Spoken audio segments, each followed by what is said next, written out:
അല്ലെങ്കിലും ഇവിടെ എപ്പോഴും താമസിച്ചായിരുന്നു. ഓടി വാടി, ഓടി വാ.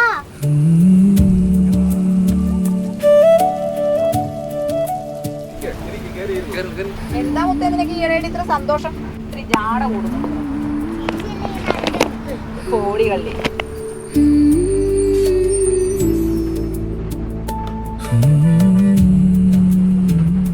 ആഹാ, ചേട്ടത്തി എന്നിട്ട് ഇവിടെ എങ്ങോട്ടാ?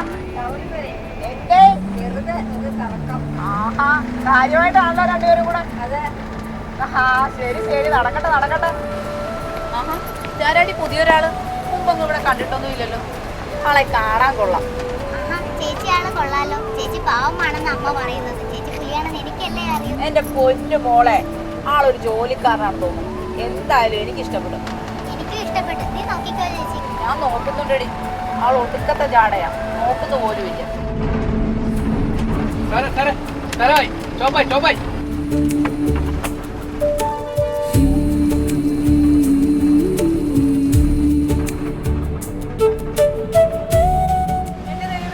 ജോലിക്കാരന്റെ ഡയറി അല്ലടി. അങ്ങനെയാണ് ഇറങ്ങി പോവുകയും ചെയ്തു. ഞാൻ ഇനി ആരെടുത്ത് കൊടുക്കും? ഞാൻ എന്തായാലും ഒരു ഇന്റർവ്യൂവിന് പോവാ. ഇത് കൊണ്ട് പോയാലേ എന്റെ ഇന്റർവ്യൂ കാര്യമൊന്നും നടക്കാൻ പോകില്ല. എന്തായാലും അങ്ങനെ വഴിക്ക് വെച്ചങ്ങനെ കണ്ടാ കൊടുക്കാം. അതാ നല്ലത്.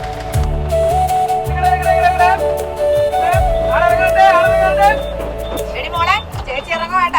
അപ്പൊ നമുക്ക് നാളെ കാണാം. നാളെ ചേച്ചിക്ക് സീറ്റ് പിടിച്ച് വെച്ചേക്കണേ.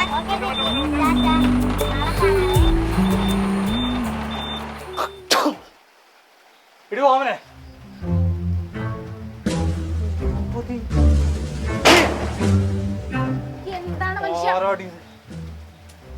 ആരാണെന്ന് വെച്ചത് 9 ഇഞ്ച് നീളമുള്ള ജോലിക്കൂട്ടുന്നത് ഓരാടി പിന്നെ തീറ്റിക്കോടി.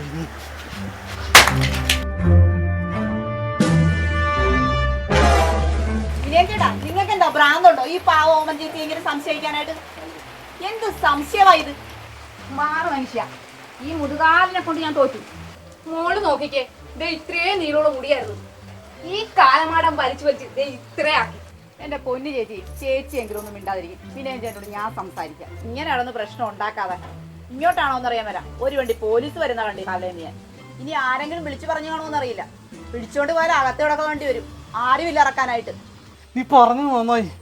ഈ മൂത വിട്ടച്ച് ഞാൻ പോവാണ്. ഓ, ഈ രണ്ടിനെയും കൊണ്ട് ഞാൻ മടുത്തെന്റെ ചേച്ചി.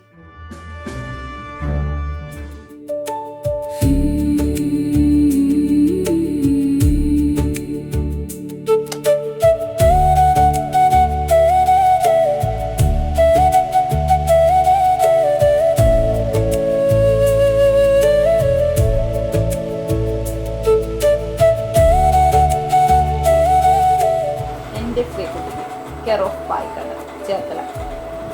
നിന്നെ പോലെ സുന്ദരിയായ പെണ്ണിനെ ദൈവം എനിക്ക് വേണ്ടി കരുതിയിരിക്കണം.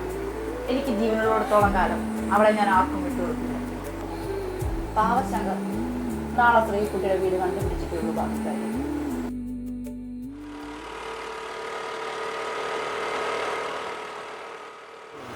ചേട്ടാ ചേട്ടാ, പായിക്കാട്ടെ ശ്രീകുട്ടിയുടെ ഈ കാണുന്നത്. ശരി, താങ്ക് യു.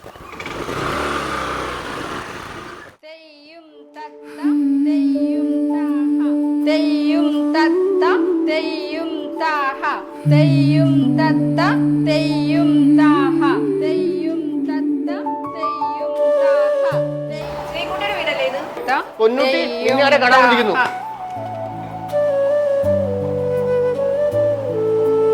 മക്കളെ, നിങ്ങൾ മേലെ പോയി പ്രാക്ടീസ് ചെയ്തോളൂ.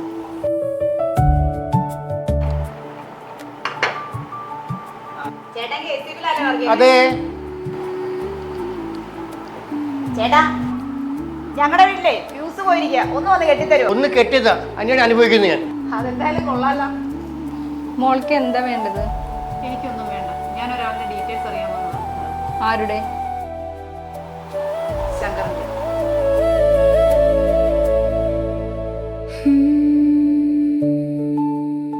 ഞാനെല്ലാം പറയാം മോളെ.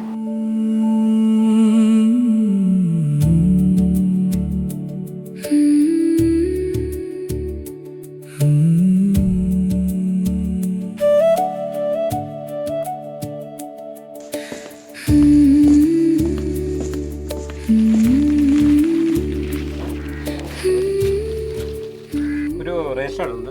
അങ്ങി തന്നേക്ക്. ആ ശരി. വാ കേറിയിരിക്കും.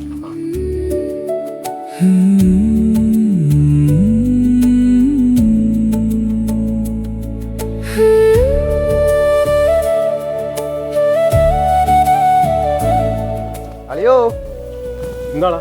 അപ്പാ കാർത്തിയാലോട് മകൾ ഗർഭിണിയാണെന്നാ പറയുന്നത്. അതിന് ഉത്തരവാദി നിങ്ങളാണോ?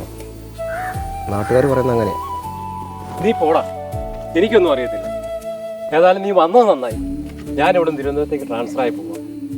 അപ്പോൾ എൻ്റെ സാധനങ്ങളൊന്ന് കയറ്റാനായിട്ട് 1 മണിയാകുമ്പോൾ വണ്ടി വരും. നീ എന്നെ ഒന്ന് സഹായിക്കണം കേട്ടോ. ആയിക്കോട്ടെ.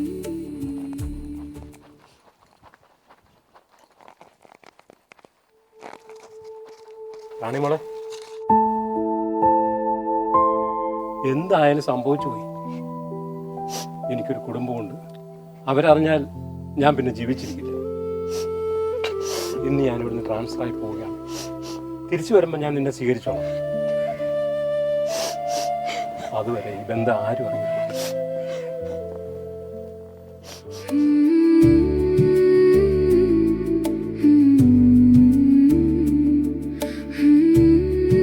അമ്മേ, ആ പുഞ്ചയിലുള്ള റാണി ചേച്ചിയില്ലേ, അവരുടെ മകളുമായിട്ട് ഞാൻ ചെറിയൊരു ഇഷ്ടത്തില. അമ്മയ്ക്ക് അച്ഛനോടെന്ന് പറഞ്ഞാൽ എനിക്ക് കല്യാണം നടത്തില്ല. എടാ ചെക്ക, അതിന് എനിക്ക് കല്യാണപ്രായമായിട്ടൊന്നുമില്ല. അതാകുമ്പോ ഞങ്ങൾ അങ്ങ് പറയാം. പെണ്ണാളെ, നിങ്ങൾക്കൊരു ഹെൽപ്പ് ആയിക്കോട്ടെ നിർത്തണ്ട. ഞാൻ പറഞ്ഞു, നിങ്ങൾ ഈ പണിയെടുത്ത് നടപടി ഉണ്ടല്ലോ. എന്തായാലും ഞാൻ നിന്റെ അച്ഛൻ വരുമ്പോൾ സംസാരിച്ചു നോക്കാം. എന്തേ, എനിക്കിനെന്തെങ്കിലും വേണോ? ശ്രീദേവി, നിങ്ങളെത്തിയോ? ചേട്ടൻ ഡ്രസ്സ് മാറിയിട്ട് വാങ്ങി ചോറെടുത്ത് വെക്കാം. ശരി, എടുത്തു.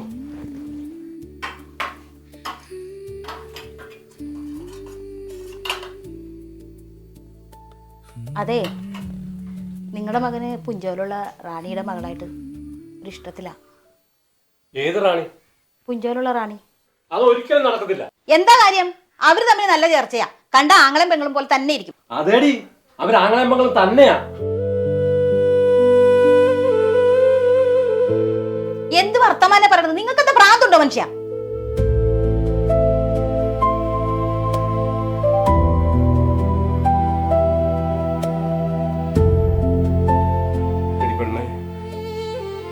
എനിക്കറിയാതെ പറ്റിയൊരു അബദ്ധമാണ്.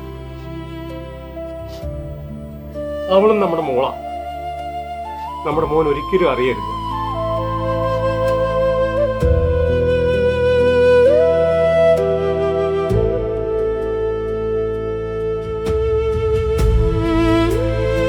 ശ്രീകുട്ടിയല്ലേ? അതെ. നോക്കെന്നെ മനസ്സിലായോ? ഇല്ല. ഞാൻ ശങ്കറിന്റെ അമ്മയാ. ഞാൻ മോളെ ഒന്നൊന്ന് കാണാനിരിക്കുമായിരുന്നു. എന്തമ്മേ? നിങ്ങൾ തമ്മിലുള്ള ഇഷ്ടം എനിക്കറിയാം. പക്ഷെ ആ ബന്ധം ഒരിക്കലും നടക്കൂല മോളെ. ഇത് നടക്കാൻ പാടില്ല. കാരണം അവൻ നിന്റെ ആങ്ങളെയാ, സ്വന്തം ആങ്ങളാ. നീ അവനെ കാര്യങ്ങളൊക്കെ പറഞ്ഞ് മനസ്സിലാക്കി ഈ ബന്ധത്തിൽ നിന്ന് പിന്മാറണം. എൻ്റെ മകനെ ഒരിക്കലും ഇത് അറിയരുത്.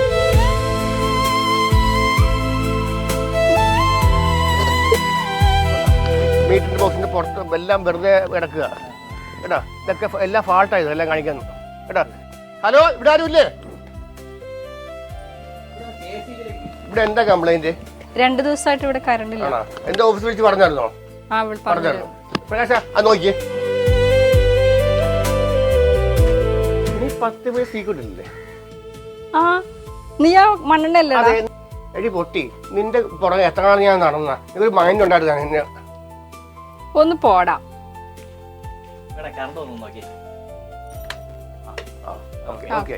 ഓക്കെ അല്ലേ? എന്നുണ്ടെങ്കിൽ ഓഫീസിൽ വിളിച്ചാൽ മതി കേട്ടോ.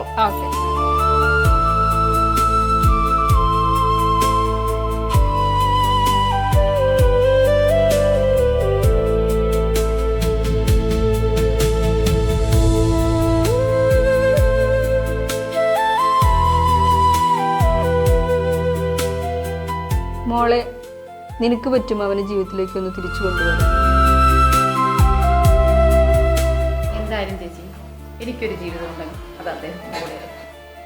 കഥ കേട്ടിരുന്ന സംഭവം അറിഞ്ഞില്ല. ഞാൻ അറിഞ്ഞട്ടെ എന്നാ. ഇനി നമുക്ക് നിങ്ങൾക്കൊരു സന്തോഷ വാർത്തയായിട്ട് ഞാൻ വീണ്ടും തിരിച്ചു വരും. ഇപ്പോൾ പോട്ടെ എന്നാൽ.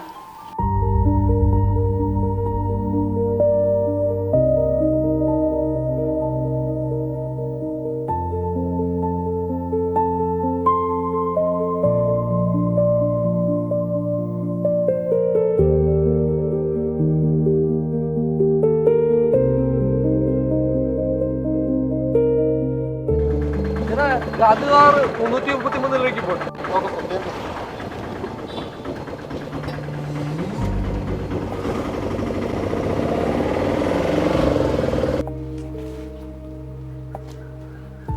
അയ്യോ, എന്റെ ജീവിതം താർത്തിരിക്കുന്ന ആയ കാലത്തെ പുലിയല്ലേ നമ്മളെ ജീവിതം താർത്ത്. നീ ഇന്നും കുടിച്ചു പോകത്തില്ല തന്നേക്കണം. കേറി വാടാ, കേറി വാടാ, കേറി വാ. ചേട്ടാ ഒരു മിനിറ്റ്.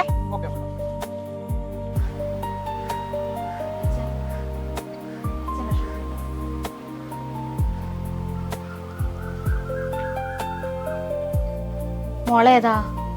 അമ്മേ, ഞാൻ ആ മരിച്ചുപോയ ശിവാനന്ദ പിള്ളയുടെ മോളാ. ഞാനൊരു പത്രപ്രവർത്തകയാണ്. ഒരു സ്റ്റോർ തയ്യാറാക്കാനായി വന്നതാണ്. അതിനുവേണ്ടി അമ്മയുടെ മകന്റെ പുറകെ വന്നതാണ് ഞാൻ. പക്ഷെ ഒരു കാര്യമുണ്ട്, നിങ്ങളുടെ മകന്റെ ജീവിത സാഹചര്യവും നിങ്ങളുടെ കുടുംബ പശ്ചാത്തലവും മനസ്സിലാക്കിയപ്പോൾ എനിക്ക് ശങ്കരേട്ടനെ എന്റെ ജീവിതത്തിൽ ഒഴിവാക്കാൻ പറ്റില്ല. മോളെ അമ്മേ, ഈ സ്റ്റോറി തയ്യാറാക്കി കൊടുത്താൽ എനിക്കൊരു ജോലി ഉറപ്പാണ്. പക്ഷെ അച്ഛാ, എനിക്ക് തന്നൂടെ ശങ്കരേട്ടനെ?